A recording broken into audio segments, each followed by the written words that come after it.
Mark Rutte, just starting to speak there in Brussels. Let's listen into a little of what he's got to say. And lasting dangers. Russia continues its brutal war against Ukraine, increasingly targeting its people and critical infrastructure as winter sets in.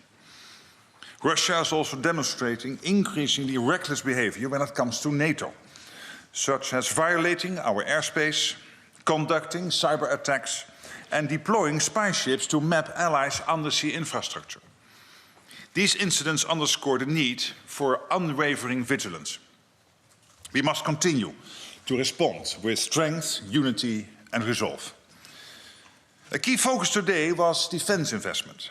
European allies and Canada are stepping up significantly, a welcome development that demonstrates our shared commitment.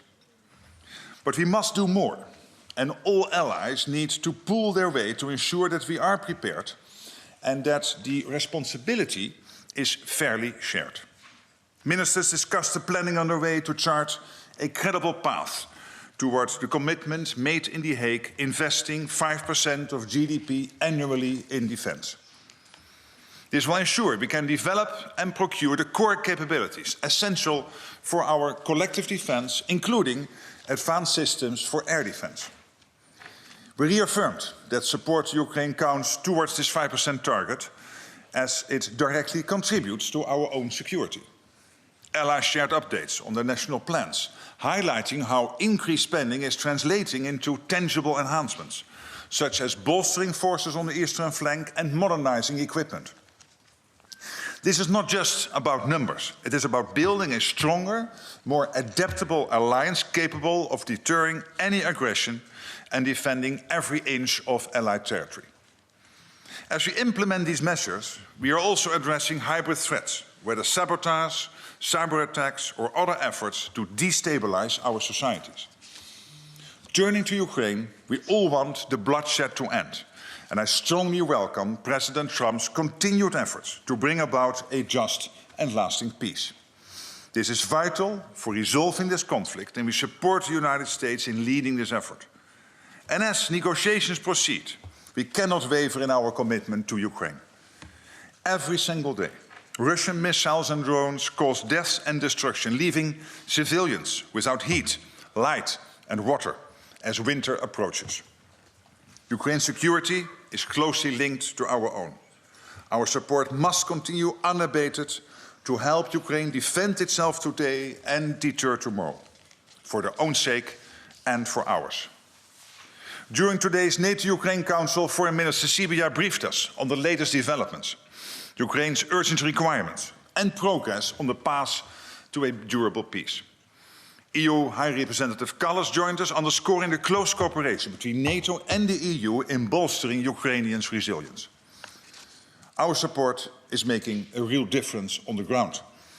Through the prioritized Ukraine requirement list, Pearl, funded by allies, we are delivering essential lethal and non-lethal US capabilities, including desperately needed air defense, to help Ukraine hold the front line and protect its people. And today, we heard from allies who are committing more resources to support Ukraine through Pearl, including Canada, Germany, the Netherlands, Norway, and Poland. Now, over 2/3 of allies have committed to the program. And though not here for our meeting today, we heard from Australia and New Zealand, who will also contribute to Pearl, the first NATO partners to do so. And this means that allies and partners have already committed now really over $4 billion to Pearl, getting us on the track to the $5 billion for the full year. And this flow of aid is crucial. And I urge again all to accelerate their pledges, not just for this winter, but planning ahead also for 2026. Ukraine continues to show incredible resilience. Putin believes he can outlast us, but we are not going anywhere. Today is yet another clear sign that he is wrong. We are strengthening our support for Ukraine and increasing pressure on Russia. This includes countering Russia's shadow fleet and other measures to pose strategic dilemmas for the Kremlin. Today, ministers reaffirmed our commitment to increasing defense investment, enhancing production and stepping up support for Ukraine. As we look to the Ankara summit, our priorities are clear. investing in our security, strengthening our industry, and sustaining our support for Ukraine so it has the means to endure this tough winter and beyond. Nobody wants peace more than Ukraine. And as we work hard for peace, we must continue to provide Ukraine with the tool to defend its sovereignty and achieve a lasting resolution. Finally, NATO is a defensive alliance. We will remain a defensive alliance, but make no mistake. We are ready and willing to do what it takes to protect our 1 billion people and secure our territory. Thank you, and I'm ready, of course, to take your questions. Okay, we'll start in the second row with Reuters. Thank you very much, Lily from Reuters. In the NATO strategic concept, the Allies agreed a few years ago that the Russian Federation is the most significant and direct threat to Allies' security and to peace and stability in the Euro-Atlantic area. Based on your discussions today, do you believe that all allies, including the United States, still share this assessment that Russia is the most significant threat to the alliance? And what role will NATO have in future discussions, if they take place, over the European security architecture? Thank you. Well, on the first question, there's no reason to debate the outcome of the strategic concept. It's there, it stays there, and what I hear from all allies, that they're completely committed to that thinking and also making sure that we implement all the measures consistently with that notion and that strategy. To the second question, that has to do, of course, with the peace process. As I said yesterday, when it comes to NATO, if anything about NATO would be discussed as part of the peace process, that will be dealt separately, so no news on that. All right, going here to the third row, Ansa. Hello. Hi. Secretary General Mattia Bagnoli, ANSA, the National Italian News Agency. The Kremlin essentially said no to the latest US proposal, or at least this is what we read in the press. But I mean, we've been there before. It seems like Groundhog Day. Do you agree that with those that who think that this is basically some sort of a psyop operation from the Kremlin to derail the US sanctions and the EU plan on the frozen assets, so kicking the can down the road? And secondly, the Finnish President Alexander Stubb said in an interview that the conditions for a just peace in Ukraine are unlikely to be met. And do you share that assessment? Well, again, as I said a number of times, there is only one person in the whole world who was able to break the deadlock when it comes to the war in Ukraine, and that is the American President Donald J. Trump, and he did. He started in February to get engaged, and he is engaged up to and including today. And his team is engaged, including Steve Witkoff, Marco Rubio, and all the key players on the American side. And that's crucial, because in the end, US is by far the biggest ally in NATO and the strongest nation on earth. And it's really up to them first to break that deadlock and then make sure that others follow. But getting this peace done, as also the American president has said, is not something in a straight line in one go. You need proposals on the table, you need to have discussions, and we have seen the meetings in Geneva, in Miami, now yesterday in Moscow. It will be a step-by-step approach. The last thing I want to do is to basically make it more difficult to get to a deal by commenting on every in-between step. I can assure you that NATO here, the headquarters, myself, my team, is closely coordinating with the White House, with State Department, with all the relevant players on the American side to be of maximum help in this process, because we find it crucial. And we all agree that in the end what you need is a sovereign Ukraine which knows that we have in place the necessary so-called security guarantees by which Russia will, after a hopeful peace deal or a long-term ceasefire, will never again try to attack Ukraine, because then they know the reaction will be devastating. That's what we are aiming for. Okay, we'll come to the center here, the Finnish public broadcaster. Thank you, Richard Hosu-Finnish, YLE. How significant are the new pledges to Pearl in your opinion, and how do you respond to the criticism in some foremost northern member states regarding the burden sharing in general in terms of supporting Ukraine? And what's your message to the countries who have not yet made pledges to Pearl? Thank you. Yes, the number of countries not yet having made pledges to Pearl is really limited. As I said, over two-thirds of allies have now made pledges. We know that one or two, it's cooking at the moment in the government circles, and we have reason to believe there will be a positive outcome. So it's only a handful of nations now, a little over a handful, not having yet committed to the program. So that's the good news. I also understand the northern allies and others like the Netherlands or Canada or Germany saying, hey, listen guys, we need to spread the burden fairly. We need burden sharing here. But the fact that also today, I think it is in total 6 countries, maybe even 7, depending on some final decisions in their capital, have committed to the Pearl program, is also testimony that we are getting there.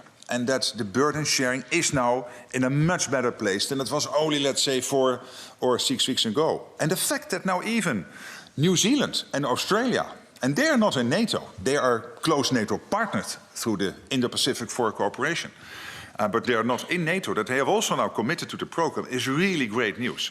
And it gives us the sustained flow of weapons into Ukraine from essential US stockpiles, and it's also a signal to Vladimir Vladimirovich Putin, we are not going anywhere. We are here to stay. We are here to make sure that Ukraine has what it needs going forward. And in itself, that's also putting pressure on the Russians, because they know, losing 20,000 of their soldiers a month now in Ukraine, that we will keep on supporting Ukraine going forward. All right, let's see, Euronews in the 4th row towards the center. Thank you, Shona Murray from Euronews. Can you tell us a little bit about the conversations in the room or the consensus, whether there was one in relation to the use of immobilised Russian state assets? Obviously, we know there's the announcement from the Commission today. There's some countries there that have assets like France, the UK, Canada, aside from Belgium, and the US had obviously had plans initially to use them. So tell us a little bit about the conversations and whether you think there should be a reparations loan using them. Thanks. Well, this is clearly something which is primarily, of course, playing out at the level of the European Union, and the European Union in close conjunction with the UK, US and others. So this was, let's say, indirectly today on the table. Because when we look at Ukraine for next year, if the reparations loan slash defreezing the assets or making the assets mobilized, whatever the exact phrase is we are using, if that is not happening, then it is absolutely clear that we need to get the money in another way. And I felt a commitment in the room, first, to see how far we can get. But again, that's on the EU side of town. First of all, to get this done. And of course, NATO has no formal position. This is really an issue playing out in the EU, and I have the full confidence in the EU senior leadership, including Antonio Costa and Ursula von der Leyen, to steer that discussion. But there was also a clear understanding that if somehow this is not working out, Ukraine cannot be left alone. Then we have to make sure the money is still there, as we have done, by the way, over the last couple of years, because we have been able to get the money necessary for Ukraine also without the frozen assets. But let's see how far we get, because, of course, it would make things easier. Okay, coming over here to the 3rd row, 3rd seat in. Sir. Thank you very much. Alex Cadier from TVP World. You mentioned hybrid threats. We've seen increasingly brazen attacks attributed to Russia, including the attack on the Polish railways, which put Polish lives at risk. What concrete steps is NATO taking to address, preempt, prevent these escalating attacks from happening again? Well, first of all, let me refer to what Radek Sikorski did, the Polish foreign minister. What he did is he directly linked the support of Poland to the Pearl program to what happened with this railway line. And he said, if this happens again, we will again do more. So Russia, you have to know, we will create these asymmetric reactions. We will not blow up railway lines in Russia, but we will make sure you feel if you do stuff like this. because it is extremely reckless and totally unacceptable. And of course, the question, I think, still in this particular case is who is exactly behind it. I don't know, but that's up to Poland and our intelligence services to find out in more detail. But he made clear that whatever is behind it, know that we will, as Poland, do more and more and more on Pearl if this happens, and we will also do other stuff. And this is exactly our hybrid strategy, that be it intentional or not, whatever Russia is doing or Belarus is doing, look at the balloons with Lithuania, that we will react in a way of our own choosing, but they will feel it. Okay. We will go to the fourth row, NHK.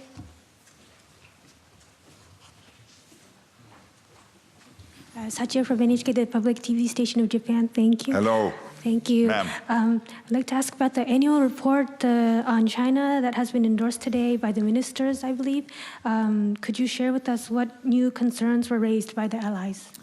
What you see in the debate about China for some time now in NATO, and today was, I think, also testimony of that, is that we see China closely working together with Russia, North Korea and Iran when it comes to enabling Russia's war effort in Ukraine. China can be seen as one of the key enablers, maybe even the key enabler of Russia when it comes to the war effort in Ukraine, by sanction circumvention, by dual-use goods deliveries, and also by other means. At the same time, we see China rapidly building up its own armed forces with a lack of transparency.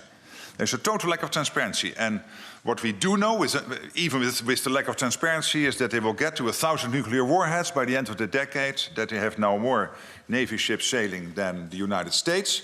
They have, of course, a big shipbuilding industry. They have, anyway, a largely huge developed defense industrial base.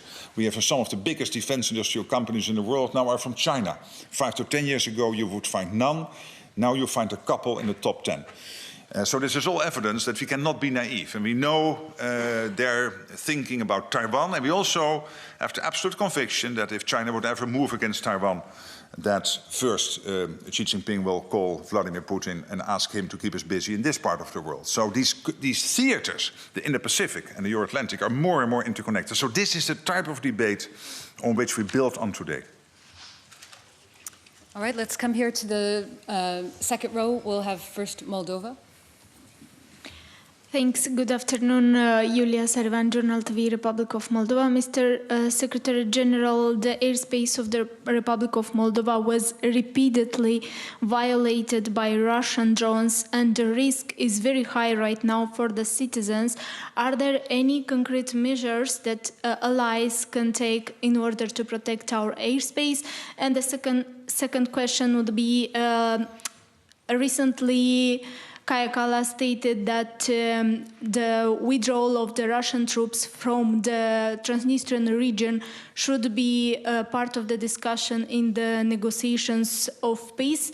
I wonder whether you share this opinion. Do you think this could be a threat for Ukraine in the future? And yeah, what do you think about this? Thanks. Yes, on the second question, that has again to do with the peace process which the US is currently leading. And as I said, we are closely coordinating with the United States and of course also with other NATO allies to make sure we are aligned to the maximum extent when it comes to the peace process, all very much basically commending the fact that the US is doing this and that the American president has taken that initiative and feels the responsibility as being the biggest nation on earth to get this terrible war to a conclusion. But again, I'm really reluctant to discuss all kinds of specific elements, because me doing that in an official press conference would add complexity to the peace talks. So you have to accept that I'm speaking a little bit blurred on this and not as open as I would like to do. On the first issue, when it comes to airspace violations in Moldova, I can assure you that NATO and Moldova, and also countries like Romania, who is of course very close to Moldova, are closely coordinating with Moldova on this situation. Of course, trying to be maximum helpful and also clearly signaling to the Russians that this is reckless and unacceptable. Okay, and just next to her in the second row, Anadolu. Hello, Turkish News Agency Anadolu, Melike Pala. While peace talks too and war in Ukraine going on, we are also seeing that countries strengthen their military policies, such as extending service duration, considering mandatory conscription for all men, and also increasingly including women in mobilization plans. Some European countries have already revised actually their laws to include women in conscription or pre-mobilization training, and others are signaling similar intention. So I wonder, how do you see this trend? Does it reflect preparation to secure long-term peace in Europe or a response to potential future conflicts? Thank you. Well, when it comes to making sure that our militaries are to the max prepared for the situation at hand, and we know at the moment that Russia is spending about 40% of its state budget on defense, about $200 billion a year, and their purchasing power with the 200 billion is higher than we in Europe because of a different construction of our economies. They spend about 10% of their GDP now on defense. So given that fact and the rapid build-up of the Russian armed forces means that we have to react, and that is the 5% defense pledge, including 3.5% spent on core defense, and that has to do, of course, with men and women in uniform, but also with making sure that the defense industrial base can deliver the output necessary, like your defense industrial base in Turkey. There are over 3,000 companies, part of that defense industrial base, delivers the output to make sure that we can deter and defend. But then it is up to each nation to decide, how do we get enough men and women in uniform? So you will have some nations with conscription, you will have some nations with models which are discussing conscription or make it more voluntary, like, for example, the recent decisions in Germany. Germany, I understand, there is a constraint by the constitution to also make that offer to the women, the young women in Germany. We see in Norway that in the meantime now 1 in 3 men and women in uniform in Norway are women. So this is rapidly building up. But in the end, it's up to each nation. What we will look at consistently is our nations delivering what they promised to do when it comes to interoperability, command and control, and when it comes to your specific question, the capability targets, including the size of the armed forces and the industrial output. And of course the money spent on that. But then those specific decisions are up to each country. Okay, we have time for a few more. We'll go to the 4th row on the aisle. Union, Ukraine, Dmytro Klitschko. Let's imagine the negotiations break down, both sides continue fighting, and USA stops supplying weapons to Ukraine even for money. Do you have a plan B for this? Thank you. Well, I do not.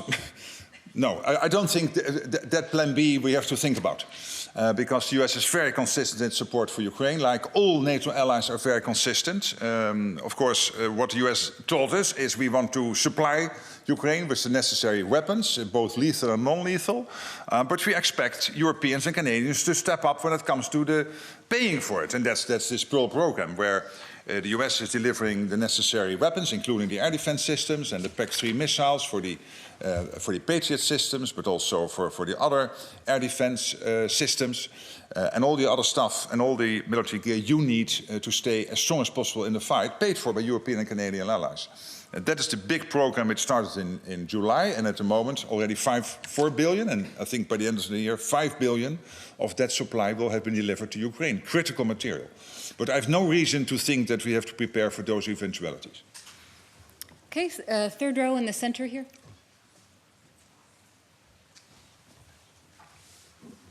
Mikhail Kalinin, The Insider, Russian Media in Exile.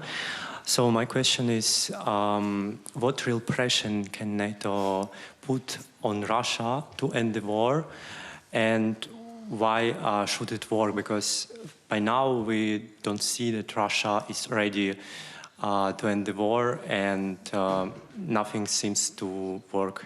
Well, there is a peace process ongoing, and let's do the max to make that into a success. But if it is not successful, and what we have done consistently over the last 3-4 years, there's a couple of things. First of all, making sure Ukraine has the weapons it needs to fight the war. And the Pearl Initiative, starting in July and now having delivered at the end of this year at least over 4 billion, but I'm again, confident we will get to the 5 billion for the full year, and then, of course, continuing the program next year of key US supplies to Ukraine, is also putting pressure on Russia, because it shows that we are serious. As I said, we are not going anywhere. We are serious. We will make sure that Ukraine has what it needs to stay in the fight. Secondly, we have the economic sanctions, which are having an impact on the Russian economy. There is only so much Putin can do to paper that over. To a certain extent, with some sovereign assets and whatever he has, he can try to give the impression to the Russian people that all is fine. But we know that increasingly it is hollowing out. And he is getting to the end of the line when it comes to these ways of covering up for the huge economic impact of the sanctions. Thirdly, what we are doing is, indeed, when it comes to the shadow fleet, for example, increasingly taking action to make sure that we make it more difficult for the shadow fleet to sail. And if they pose a threat to the environment or to whatever vital infrastructure we have in our part of the world, that we will make sure that we intervene. And that's what we are doing. And all of this is putting pressure, of course, on the Russians, and we will continue doing so. And whenever there is a creative idea to do more, we will do more.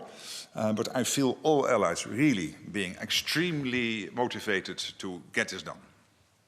And just next to him in the third row here.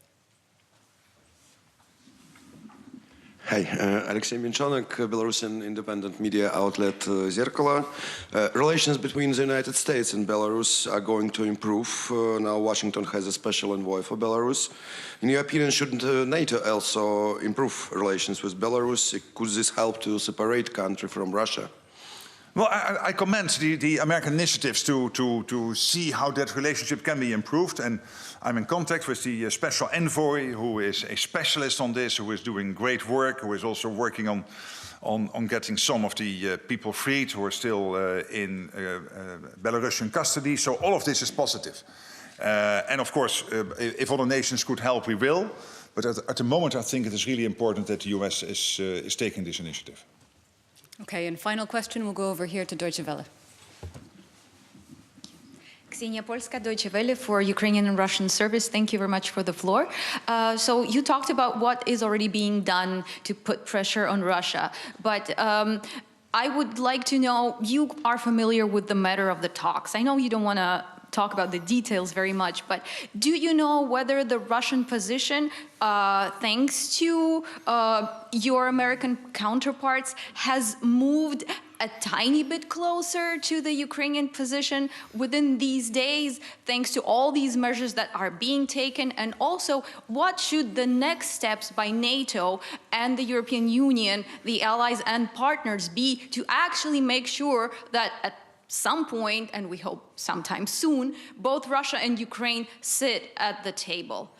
To your first question, I survived 14 years of Dutch media, and they're really tough.